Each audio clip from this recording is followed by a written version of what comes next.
I'm Claire Dawson, 28. The quiet niece nobody ever remembered until the jewelry box went missing.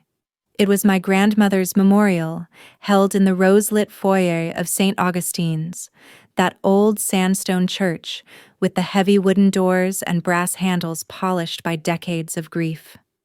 White lilies stood in trembling vases along the aisle, and the scent clung to everything: my sleeves, my throat, the cold metal of my necklace. The stained glass glowed like it had a heartbeat, casting blue and ruby patches across the pews where everyone had taken a seat but me. They said the front rows were reserved for family, and then the usher, an old man with a crooked back and clip-on tie, touched my elbow with a flat kind of smile. "Sorry, miss. These seats are for the Dawsons." I blinked. "I am a Dawson." He frowned like he was checking a grocery list. "Your name's not on the list, sweetheart." I looked down the aisle. My Aunt Maureen adjusted her black lace veil like she was in some period drama. Uncle Greg was already sobbing into a monogrammed handkerchief he probably borrowed for the occasion. Even Ryan, my cousin who once locked me in a dryer, had found a seat beside his girlfriend, holding her hand like he belonged here. But I was the blank line. I stepped back, cheeks burning, and sat in the last row beside a sleeping toddler and someone's leftover handbag. My coat creaked as I crossed my arms. I stared at the casket like it owed me something. No one turned around, not even once. Halfway through the service, a woman I didn't recognize leaned over and whispered, "Did they say you weren't family too?" She had a coffee stain on her sleeve and a hair tie on her wrist. I nodded, and she smiled in solidarity. "Families," she said, "at the reception." I hovered near the punch bowl. The small sandwiches were curling at the edges. Someone turned off the air conditioning, and the room swam in a humid hush of polite smiles and fake condolences. I made it exactly 7 minutes before I heard the sentence that would change everything. "She probably took it," said Aunt Maureen, not even whispering. "Claire, that girl was always off, didn't say goodbye, didn't even cry, probably thought she deserved it." I turned my head slowly. Her voice had that tone the kind people use when they already believe the worst of you. She was standing near the fireplace, one hand wrapped around a glass of white wine, the other gesturing vaguely as if swatting me from memory. She was the last person at the house. "You know," Uncle Greg added, "after the hospice took Grandma, Claire stayed behind for 2 nights long enough. My skin went cold. I took one step toward them before something sharp twisted behind my ribs. I didn't even know what they were talking about yet, but I knew that voice. The accusation behind the smirk. The way silence wraps around a lie until it hardens into truth. I cleared my throat. "Is there something you want to ask me?" I said, louder than I meant to. 3 heads turned. 4. If you count the woman with the coffee stain. Maureen blinked. Greg smirked. Ryan looked uncomfortable, like he was witnessing a car crash and wasn't sure whether to film it or look away. Maureen's voice dripped like old honey. "Oh, darling, don't be defensive." My fingers trembled around the empty punch glass, defensive about what Greg shrugged. "It's just, Grandma's jewelry box went missing, and you were the only one there." Silence. The room shifted. Conversations paused. Even the chewing stopped. I could feel it, those tiny, unspoken calculations happening in people's minds. Claire. The quiet one.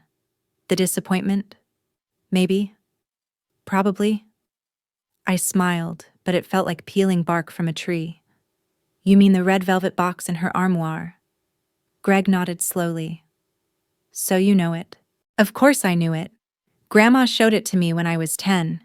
It had a gold hinge shaped like a lily, and it played Clair de Lune when it opened. She said she'd give it to me one day. I never asked again. I didn't take it, I said. A pause. Just long enough for disbelief to settle in everyone's eyes. If you've ever been accused of something just because you're the quiet one, because you didn't fight back the first time, they'll always assume you're guilty the next. If that's ever happened to you, leave a comment. Let me know where you're watching from. And if family drama ever made you feel invisible too, just hit like. You're not alone. I started walking away. I was done, ready to ghost the entire gathering like a bad date. Until a voice cut through the hush behind me. "Wait," said a woman in a sharp navy suit. She was new. Younger than Maureen but older than me. I recognized her from the hospice paperwork. One of Grandma's lawyers, or was it the estate manager? "I'm sorry to interrupt," she said, stepping forward, "but I need to clarify something publicly." Everyone turned. Her heels clicked on the parquet. She reached into her folder and held up a glossy photo and inventory report. The jewelry box was in it. Item Narc 4. It was removed 3 weeks before she passed. She said clearly, "By request," and placed in a locked drawer at my office per her instructions. Maureen paled. Greg blinked. Ryan looked at his shoes. The lawyer looked at me. Miss Claire Dawson was the only person Grandma trusted with the access code to the security footage in the house. She was the one who alerted us to suspicious activity. The room fell completely still. I didn't say anything. I didn't need to.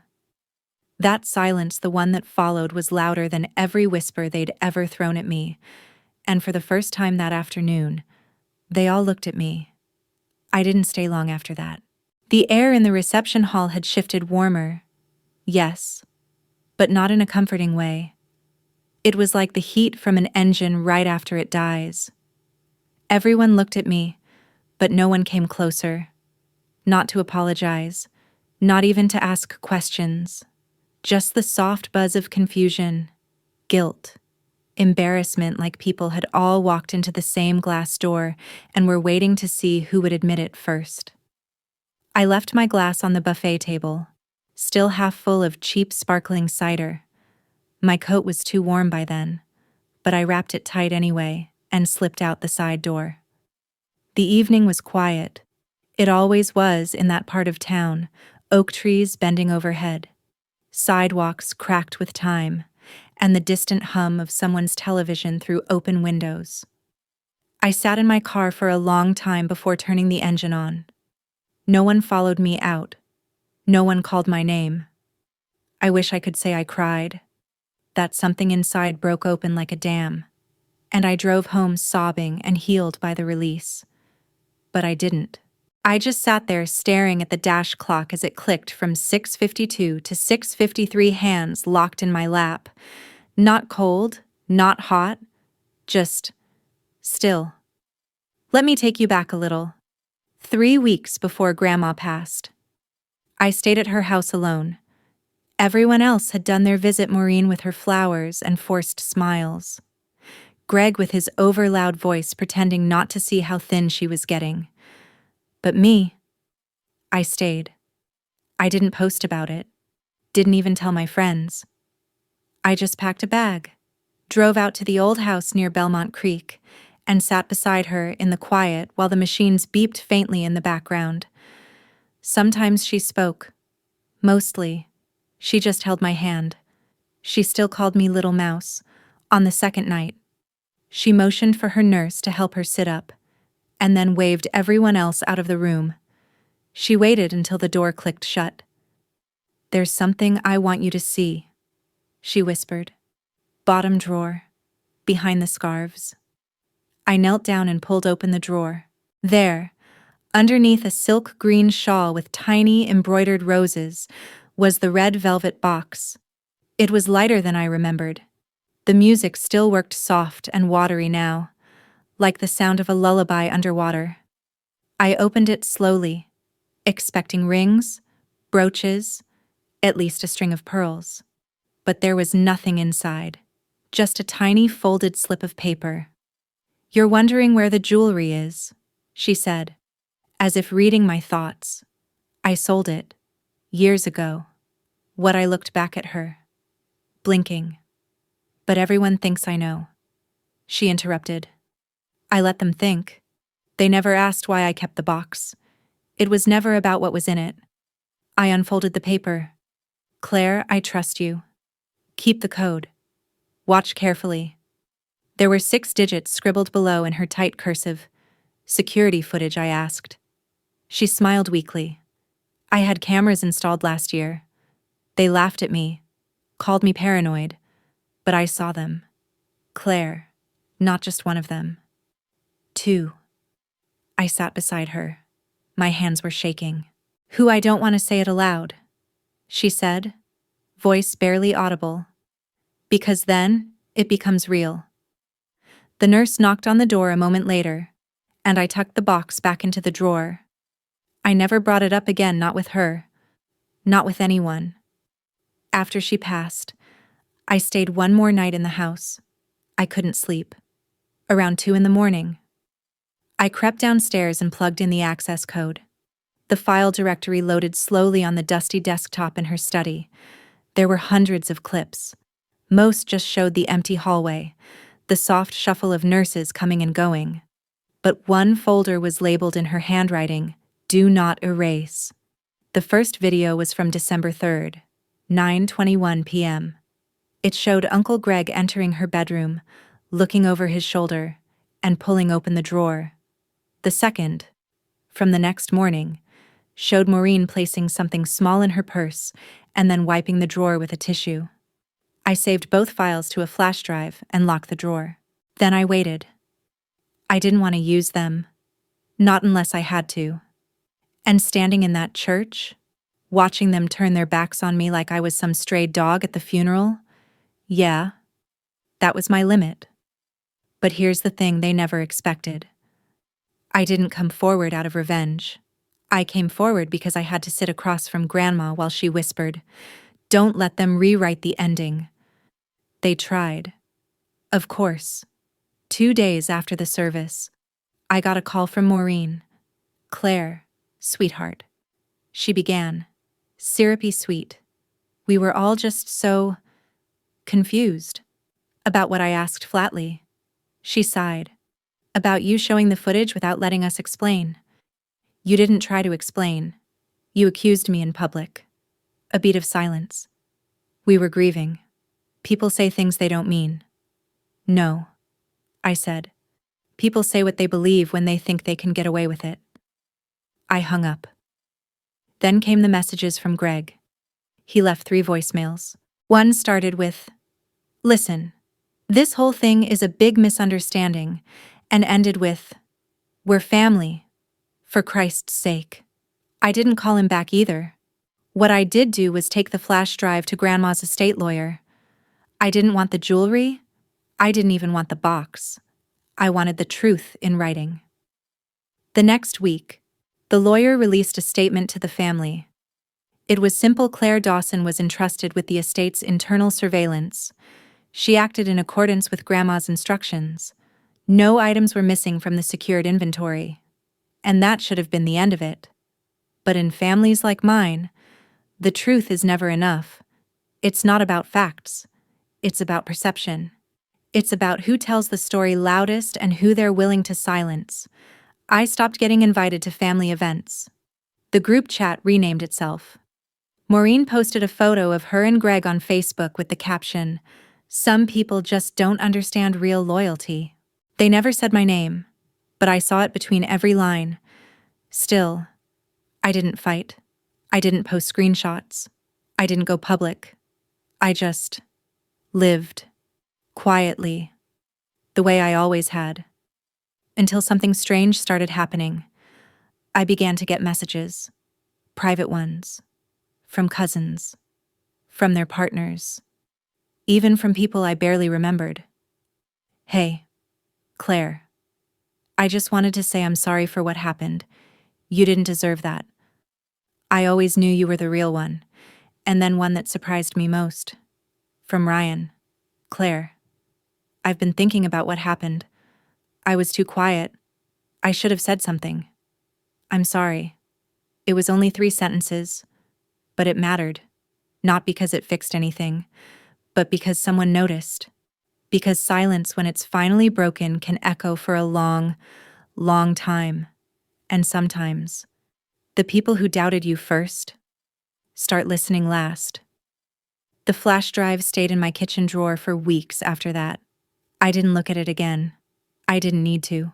Just knowing it was there, buried under a mess of rubber bands, takeaway menus, and broken pens, gave me a strange kind of peace, like keeping a flare in your pocket after walking out of a forest alone.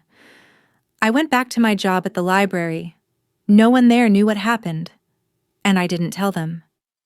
At the circulation desk, I shelved returns, helped kids find dog-eared Goosebumps books, and smiled at the same old man who asked me every Thursday if we had a book about competitive pigeon racing. It was safe, predictable, mine. But something had shifted, not just in the family, but in me. I used to shrink around people. I'd round my shoulders, talk softly, say sorry even when I wasn't wrong. It made things easier. Maureen called me sensitive in the way people mean weak. At family dinners, she'd interrupt me mid-sentence to pour wine or change the subject. And I let her. Always. But now, even little things made me stand taller. Like when a teenage boy tried to cut in line at the coffee shop and I didn't move. Or when my landlord told me my fuse box issue wasn't urgent and I handed him a copy of the renter's code instead of apologizing. It was small, but it was mine. One Sunday, I got an email from the estate office. Subject line, final request from Eleanor Dawson. My breath caught. I clicked. It was a scanned letter, dated 2 months before she passed. Handwritten, short. Claire, if you're reading this, it means you did what I couldn't. You stood up. You told the truth. You were always the one watching when no one else was. I know they'll be cruel. That's how frightened people protect their lies. I have one last thing I want you to do because I trust you to do it with grace. There's a tape in the back of the sewing closet. The old tin-marked buttons. You'll know what to do. Love. Always. Grandma. I stared at the screen. My heart beat like a slow, deep drum inside my ribs. The sewing closet was in the attic of the old house. No one had touched it in years. The family hadn't decided what to do with the house yet. Legally, it was still under review, pending some final asset negotiations. But I still had a key. I waited 3 days before going back. It was raining when I pulled up.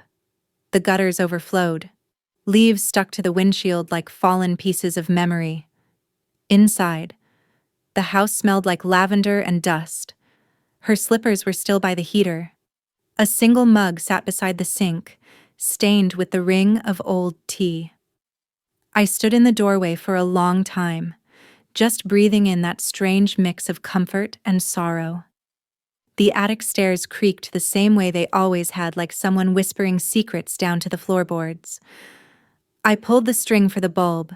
The sewing closet was just as I remembered, lined with old fabric scraps, a leaning box of tangled yarn, and a dozen biscuit tins filled with mismatched buttons, thimbles, and cracked measuring tape. But only one tin was marked buttons in black marker.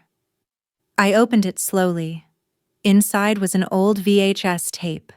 No label. Just the scent of aged plastic and the weight of something final. I drove straight to a media conversion service downtown. The woman behind the counter wore big hoop earrings and had kind eyes. "This'll take a few hours," she said. I nodded. "Do you want us to email the file?" "No," I said. "I'll wait." I walked around the neighborhood for 3 hours, bought a pretzel, sat by the river, watched a couple argue gently over which dog park to go to. Normal things. When I came back, she handed me a USB. "No charge," she said quietly. My grandma raised me too. I didn't ask how much she'd seen. At home, I plugged it in. It was grainy, filmed on a camcorder from maybe 20 years ago. Grandma sat at her old dining room table, a mug of tea, a small notepad. Her hair was darker, pinned up neatly. She looked strong. She looked ready. "This is for my family," she began.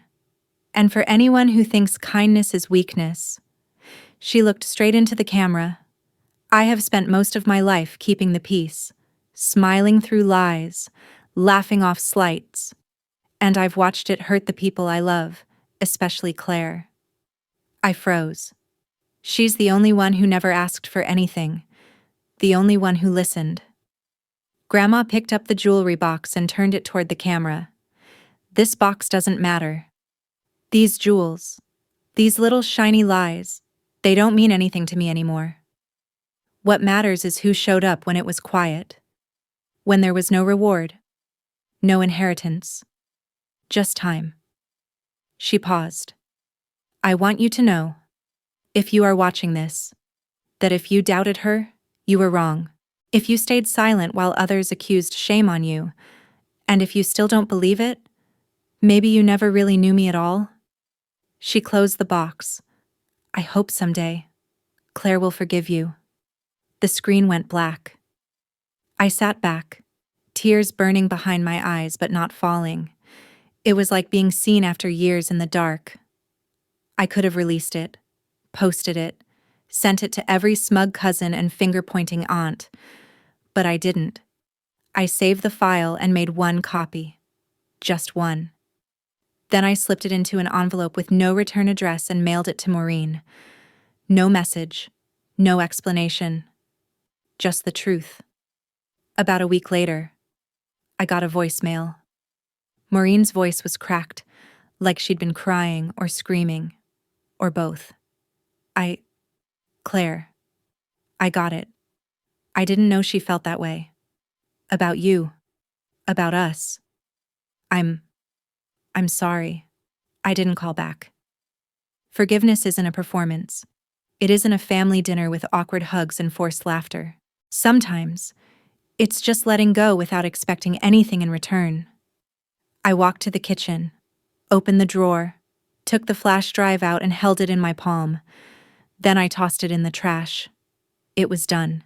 Not because they believed me, but because she did. And that was enough. A few days after tossing the flash drive, I found myself waking up earlier than usual. Not out of anxiety or racing thoughts, but something else, like my body was adjusting to a new rhythm it hadn't known it needed. I brewed coffee without checking my phone, sat by the window in my small apartment and listened to the city warm itself awake. Delivery trucks rattling down the avenue, distant horns, the slow rising hum of ordinary life. For the first time in years, my name wasn't tangled in someone else's version of the truth. I didn't realize how heavy that had been until I didn't have to carry it anymore. Grandma's house was still in probate. The lawyers had begun to sift through the remaining documentation, assigning monetary values to furniture, rugs, the old upright piano no one had tuned in a decade. I stayed out of it. No one reached out again. Not Greg, not Maureen, not even Ryan after his apology. That chapter was closing whether they wanted it to or not. But one morning, an envelope slipped through my mail slot. No stamp, no return address. Inside was a short handwritten note. "Claire, there's one more thing I think you should have. You'll know why. Jay." I turned the envelope over twice before noticing the key taped to the inside flap. Brass. Small. Worn down at the edges. The kind of key that fits something old. I knew instantly what it was for. Grandma's side garage. The one with the dusty windows and padlocked door no one had opened in years. Supposedly full of junk old lawn chairs. Retired garden tools. Maybe even the rusted freezer no one had dared to plug in since the 90s. I drove there that afternoon. The driveway was still damp from last night's rain, and the scent of wet concrete hit me like a memory. The house looked like it was waiting. Still. Unclaimed. The for sale sign had been taken down, but the windows remained covered in sheer curtains that billowed ever so slightly when the breeze touched them. The garage stood to the side, almost hidden behind overgrown hedges. I brushed past them and slid the key into the rusted padlock. It clicked open like it had been waiting too. Inside, it smelled of earth and cedar. Light poured through the dusty windows in muted rays, catching on the particles in the air. And in the middle of the garage, under a faded quilt, was the trunk. Her old travel trunk, navy blue with brass corners. I remembered it from childhood, always closed, always tucked behind something. I never once saw her open it. I pulled the quilt off. There was no lock, just a heavy latch. Inside, everything was wrapped in linen. Letters, so many letters, bundled with twine, photo albums, a pair of ballet slippers, a tiny, pale blue sweater baby-sized with the tag still on, a music box shaped like a carousel, missing a horse, and at the very bottom, something wrapped more carefully than the rest. A framed photograph of a woman holding a newborn, her eyes full of something between grief and grace. I stared at the image for a long time before realizing the woman wasn't Grandma. It was her sister. I had only heard her name once.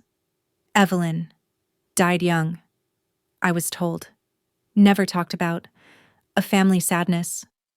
Maureen once said before changing the subject to cake. I flipped the photo over.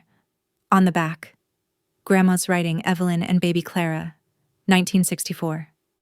Clara. My heart thudded. That wasn't a typo. It wasn't Claire. It was Clara. I sat back on the cold cement floor, staring at the picture in my lap. A quiet realization began to spread through me like ink in water. I wasn't named after a flower or a saint. I was named after someone buried in silence. I rifled through the trunk, more frantic now, pulled out a thin journal tied shut with faded red ribbon. The pages were yellowed, the ink sometimes blurred, but it was hers, Evelyn's. In the tight loops of her handwriting, I read about hospital visits, a secret apartment, a man who couldn't stay, and a sister who promised to help raise the child as her own if anything happened. Then came the final entry. I've told her to keep the birth certificate hidden, told her the name can be changed, but I worry Clara will grow up never knowing who I was, or that I loved her first. If you ever read this, Clara, know that I watched you sleep the day before I left. You smiled in your dreams. I hope you still do. I didn't realize I was crying until the journal pages started to spot. The silence made sense now, the tenderness in Grandma's eyes, the way she always called me Little Mouse, even when I towered over her in high school. She hadn't just raised me. She'd protected me from a legacy of abandonment, of shame buried under decades of polite fiction. She gave me her name, her love, her story, and waited until I was strong enough to handle the truth. I put everything back into the trunk with care, the photo, the letters, the journal, except for one thing, the slippers. They were delicate, frayed at the toes, satin ribbons still curled into forgotten loops. I took them with me. I didn't tell anyone what I'd found, not even the estate lawyer. Some stories aren't meant for court documents. They live in quiet places, in forgotten trunks, in names whispered in lullabies. That night, I placed the slippers on my bookshelf, not hidden, not explained, just there. Part of my story now, too. Later, I called the woman from the media conversion shop. Her name was Lena. I asked if she had time for coffee. She did. We met at a corner cafe with chipped tables and a handwritten menu that changed daily. She wore the same hoops, same calm smile. You look different, she said. Yeah, I said. I think I am. We talked for 2 hours. About grandmothers. About silence. About the strange way truth can feel heavier and lighter at the same time. When I mentioned the trunk, she leaned forward. You going to tell them? I shook my head. Not unless I have to. She nodded like she understood completely. Sometimes, it's enough to know, to carry it quietly, without needing permission or validation. To step out of someone else's shadow and into your own shape. That night, I dreamed of a carousel spinning in slow motion. The missing horse wasn't missing anymore. It was floating above the others, golden and whole. When I woke up, the apartment was quiet, but the silence felt different now. Not like absence, like peace. The weeks that followed were quiet in a way I hadn't experienced since childhood, before school dances, before shame, before family meant silence. I moved through my days with a new kind of clarity. I didn't feel brave. I didn't feel healed. But I felt real, like I wasn't borrowing space in my own skin anymore. Then came the voicemail from Ryan. It was a Tuesday evening. The sun was folding itself down behind the skyline, throwing orange light through my blinds. I was halfway through heating up leftovers when I saw the missed call, Ryan Dawson. I hadn't saved his number, but I knew the rhythm of those digits. Same number since high school. I almost didn't listen to the message, but I did. Hey, Claire, I know this is weird, and I don't really expect you to respond, but I need to ask you something. It's about Grandma, not the jewelry, something else. Please. His voice cracked a little at the end. I stood there, fork in hand, microwave humming behind me, heart ticking like a second-hand watch. I didn't respond that night, or the next, but by Friday, I gave in. We agreed to meet in a public place, my rule, not his. There's something about betrayal, even mild betrayal, that makes you allergic to closed doors and small rooms. We chose a diner on 47th, middle of the day, bright and forgettable. He was already sitting at a booth when I walked in, nursing a half-melted milkshake. He stood when he saw me, which surprised me more than anything. Ryan wasn't the standing type. Claire, he said, like he wasn't sure if he should smile. Hi, I said, sliding into the seat opposite. There was a long, awkward pause, the kind where everything unsaid gathers in your throat like lint. I'm not here to fight, he said quickly. Good, I replied. He nodded and looked down. So, first of all, I'm sorry about what happened, about not speaking up. I should have. I didn't say anything, just waited. He exhaled. The thing is, I think Grandma left me something too. That caught me off guard. She left a note. He continued, digging into his jacket pocket. It's not legal or anything. Just a handwritten thing. Found it in one of my old books when I moved apartments last week. He passed me a folded piece of paper. I recognized the handwriting immediately. Ryan, I know you've always felt invisible in your own way. I know your parents see you as their reflection, not your own person. That's a heavy thing to carry. If you ever need to remember who you are, not who they say you are, go to the attic, left side, under the loose floorboard. Don't tell Maureen. Grandma. I looked up slowly. She left you something in the attic, I asked. He nodded. I didn't want to go alone. There was a time I would have said no, not out of spite, but out of exhaustion. But something about his eyes softened. Unguarded, made me nod. We went that evening. The house was colder than I remembered, even with the spring sun still hanging in the sky. The hallway creaked like it was welcoming an old wound home. We didn't talk much on the way up the stairs. Just the shuffle of our feet and the creak of each step.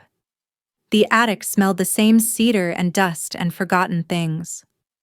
Ryan walked to the far left corner, knelt, and ran his fingers along the floorboard. It's this one, he whispered. It came up easily, underneath a small tin box, the kind that once held candy or postcards. He opened it carefully. Inside was a watch, a man's watch. Leather strap cracked at the edges, the kind of thing you wouldn't glance at twice in a thrift store, but the way Ryan stared at it, you'd think it was the crown jewels. "She gave this to my dad once," he said quietly. "He threw it in a drawer, said it was junk." He turned it over. There was an inscription, "To the boy who always listened." I swallowed hard. He stood slowly, eyes shining. "I didn't know she saw me," he said. "I always thought I was just extra, not smart enough for Greg, not cold enough for Maureen." I nodded. "She saw all of us," I whispered, "even when we didn't see each other." We sat there for a while in silence, both holding pieces of someone who made us feel more whole than our parents ever did. Before we left, Ryan looked at me and said, "Do you think she planned all this?" I smiled. Not like chess, more like music. Notes planted in different parts of the room, waiting to be heard in the right order. He laughed softly. "That's exactly what she would have said." When we got downstairs, the air felt lighter. He walked me to my car and hesitated. "Can we talk again sometime?" I considered it. "Yeah," I said. "I think we can. Back home." I opened my laptop and pulled up the old photo of Evelyn and baby Clara. I'd scanned it the day I found it, just in case. I stared at it longer than usual, not because I needed answers, but because something strange was happening inside me, a quiet rebuilding. I was no longer the girl who stayed quiet to keep the peace. I was no longer the niece they accused and discarded. I was Clara, named after a woman erased, raised by a woman who saw through everything. I didn't know what came next. I didn't have some perfect plan to confront the family or rewrite the will or take my rightful place. I just knew I would no longer fold myself small to fit inside their story. Their story had already lost me. Mine was just beginning, and it was starting, finally, in my own name. It was sometime in late April when the house officially transferred out of the family trust. The lawyer emailed me not out of obligation, but as a courtesy. "Property has cleared final release." It said, "No further family actions pending. Please let us know if you'd like to be notified when it's listed." I didn't respond. I knew I wouldn't go back again. That house had already given me everything it was meant to truth. Silence. Names. Anything else would have felt like desecration, like trying to live in a memory that was already starting to fade at the edges. Instead, I focused on living my own small, invisible kind of freedom. I stopped checking the family group chat. Eventually, I left it. No one noticed. I spent weekends rearranging my apartment, got rid of the couch that had belonged to my parents, replaced it with a second-hand one that sagged perfectly in the middle and smelled faintly of cedar. I added plants, photos, a lamp with a yellow shade that made the evenings feel like candlelight. I began seeing Lena more often, too. Sometimes we talked for hours, sometimes not at all. We didn't label anything. It was enough to sit on the same side of a booth with 2 mugs of tea and let the silence feel safe. One Sunday, I brought out the ballet slippers. She held them in her hands like they were made of spun glass. "They look like they remember everything," she said. I nodded. "I think they do." She didn't ask for the full story. She never pushed. But after a pause, she said quietly, "Can I take a photo of them? Why I want to paint them." That startled me.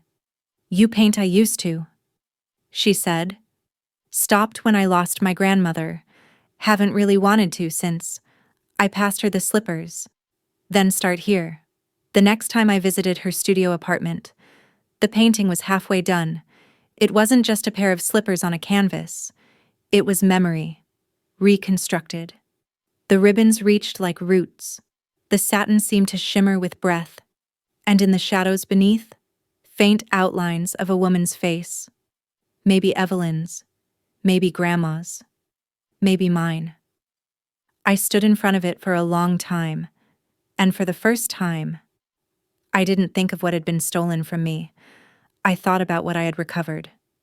Later that night, Lena leaned against me on the couch, head on my shoulder. "You know," she whispered, "you never really talk about your parents." I went still. "I don't really have parents," I said. She lifted her head to look at me. "They're alive." "Yeah, but not in the way that matters." I'd never said it aloud before. Not to anyone. They gave me food, clothes, a house. But not softness, not safety. Everything I know about tenderness I had to find on my own. Lena didn't say anything. She just held my hand, and somehow, that made it easier. The next morning, I woke to a text from an unknown number. "Hi, Claire. This is Amanda Ryan's girlfriend. I was wondering if we could talk." I didn't respond immediately. Something about it made my stomach coil, but curiosity can be louder than caution. I replied, "Sure. What's this about?" She asked to meet at a park not far from my apartment. Neutral ground, public, bright. When I arrived, she was already there, pacing slightly near a bench. "Claire," she said, walking over quickly. "Thank you for coming. I know this is strange. It's all right," I said. "You're not the strangest part of this year." She laughed nervously. Then her face sobered. "It's about Ryan." My chest tightened. "He told me everything," she said. "About the watch, the note, the attic. And he's been struggling since. Struggling how guilt. Mostly. About Greg. About being silent for so long. About you. He keeps wondering if he even deserves the watch." I sat down on the bench, motioning for her to join. Amanda folded her arms, glanced up at the trees. "He's been having dreams. About your grandmother. About the attic. About some kind of voice that keeps saying, 'Tell it right this time.'" I swallowed. She turned toward me. "Claire, he wants to write something. About what happened. About the family. But he doesn't want to do it without your blessing." I blinked. "A book. More like an essay. Maybe an article. He said it's the only way he knows how to process things. He's not expecting to be forgiven. He doesn't want her story erased again." My heart was a mess of contradiction. He had stood by while I was humiliated, but he had also found his own note, his own inheritance. And maybe he was trying now. Maybe it wasn't about me anymore. Maybe it was about her. "Tell him," I said, "that if he writes it, it better be honest." Amanda smiled. "He's terrified. But I think he will." I stood. "Then I hope it helps him sleep." Later that evening, I found a notebook in the back of my closet. Hardcover, green spine, the kind Grandma used to buy in bulk from that stationery shop near Main Street. I opened to the first blank page and began to write. Not to publish, not to prove anything. Just to remember. I wrote down the scent of her lavender lotion, the sound of her humming while folding towels, the way she always made one extra pancake in case someone was late. I wrote the story Evelyn never got to tell. I wrote the day Maureen accused me, the hush when the lawyers spoke, the moment the crowd turned. I wrote about silence, how it can hide love and bury it, and how sometimes it can give it back. By the time I looked up, it was past midnight, and I wasn't tired. I felt clean, like I'd finally said it all, even if no one ever read it. The next morning, I mailed a copy of the journal entry to Ryan. No letter, no signature, just the words. Let him decide what to do with them. Let him tell it right this time. By May. The city had fully bloomed, trees like green explosions on every block, wisteria creeping over the fences like gossip, and the air thick with something that felt almost hopeful. I found myself walking more, not to get anywhere, just to move, to feel my feet carry me in a world that had once tried so hard to keep me still. One morning, as I waited in line for coffee, a familiar voice said my name. Claire. I turned and felt my chest lock. Maureen. She looked almost exactly the same. Impeccably dressed, not a hair out of place, but there was something brittle about her now, like fine china with a hidden crack. Her hands trembled slightly as she held her purse. I didn't expect to see you here, she said, voice soft. It's a public sidewalk, I replied. She gave a small, humorless laugh. Of course. We stood there awkwardly as the line shuffled forward. I didn't move. I've been meaning to call, she said. I haven't changed my number, I said, eyes on the barista behind the counter. I know. She trailed off. It's hard. I turned to look at her. Not as hard as being accused of theft in front of 50 people. Her face paled. She blinked fast, but no tears came. Maureen didn't cry. She simmered. I was wrong, she said finally. We were all wrong. I didn't reply. I didn't owe her that. After a long pause, she reached into her purse and pulled out a folded letter. This came in the mail. No return address. But I know it was from you. I looked down. It was a copy of my journal entry. I said nothing.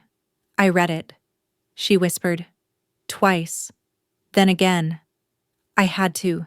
Sit with it. With the truth.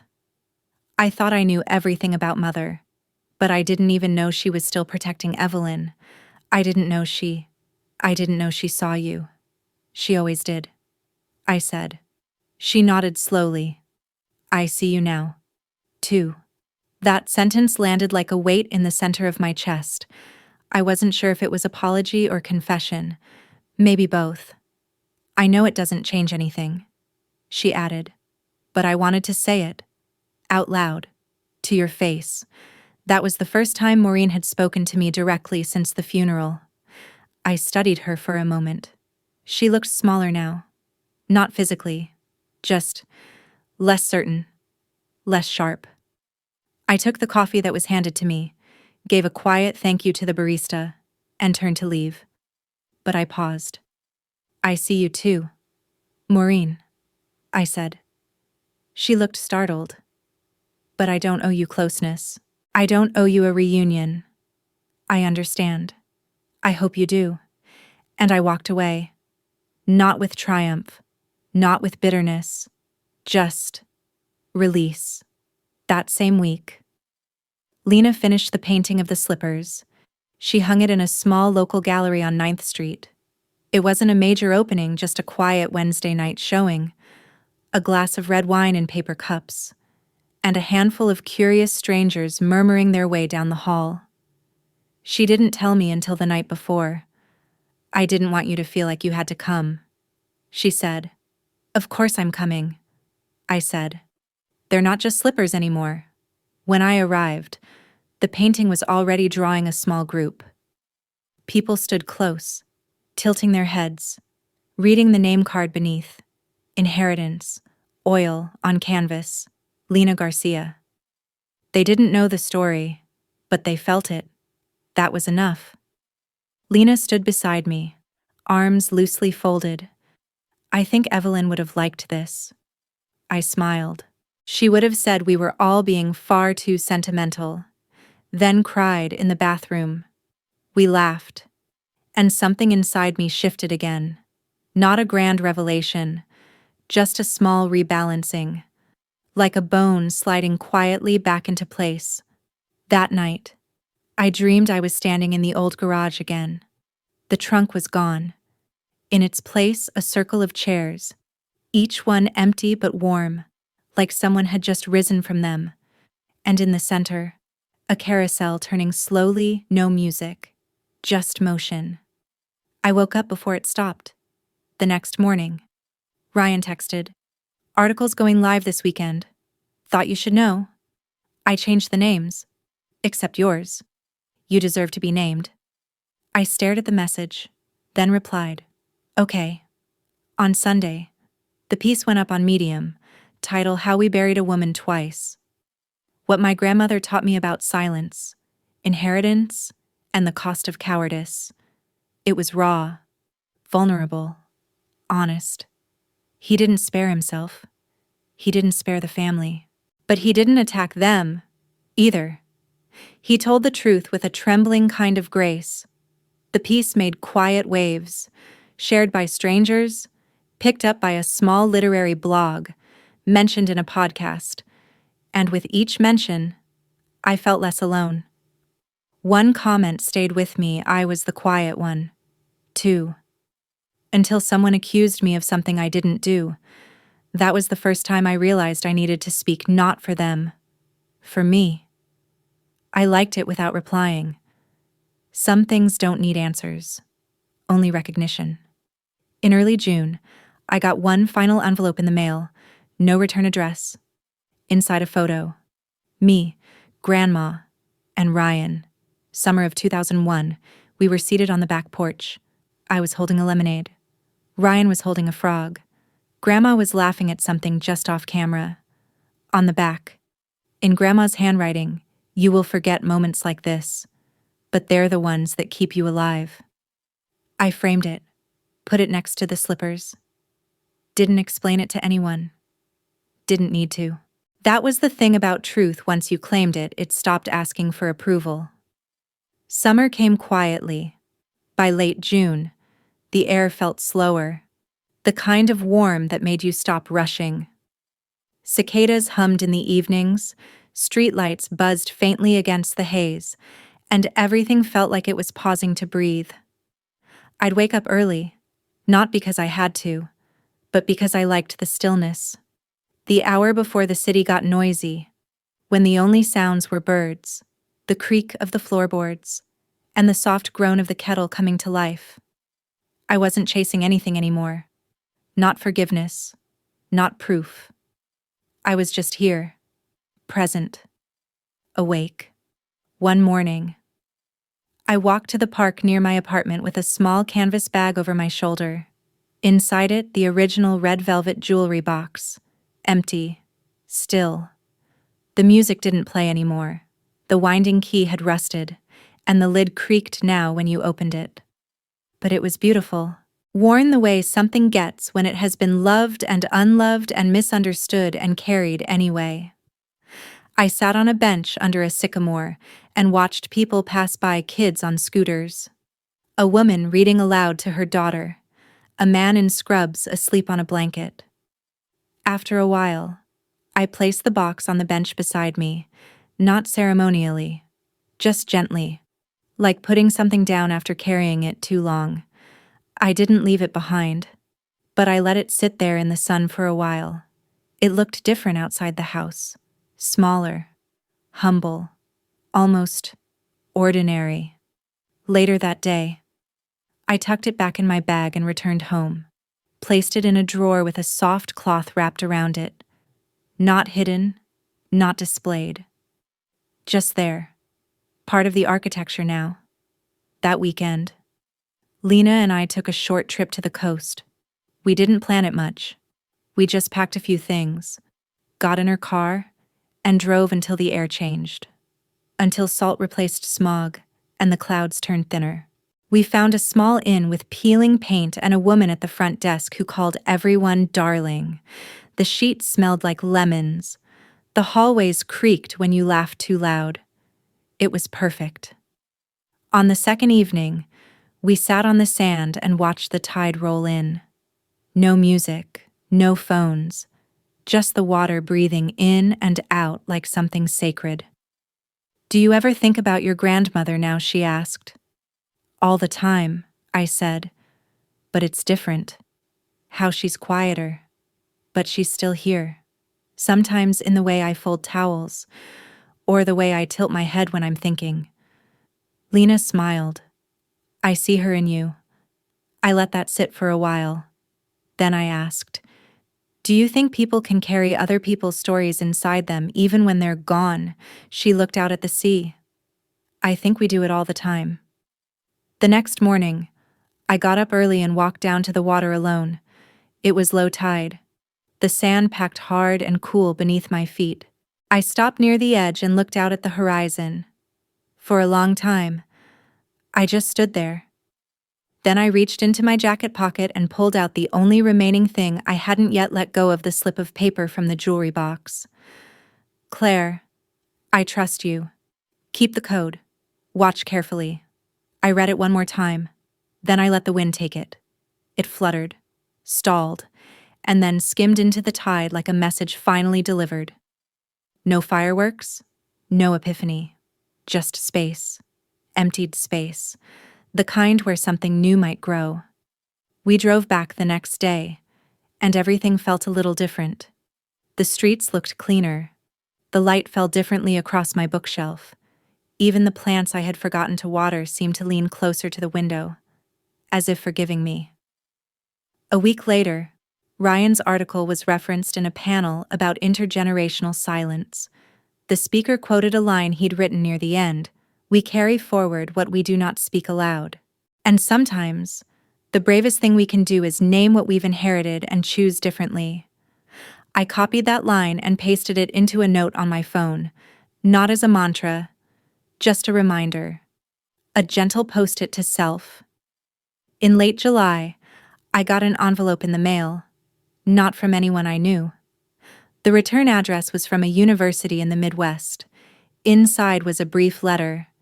Dear Ms. Dawson, we recently read the published article, How We Buried a Woman Twice, and were deeply moved.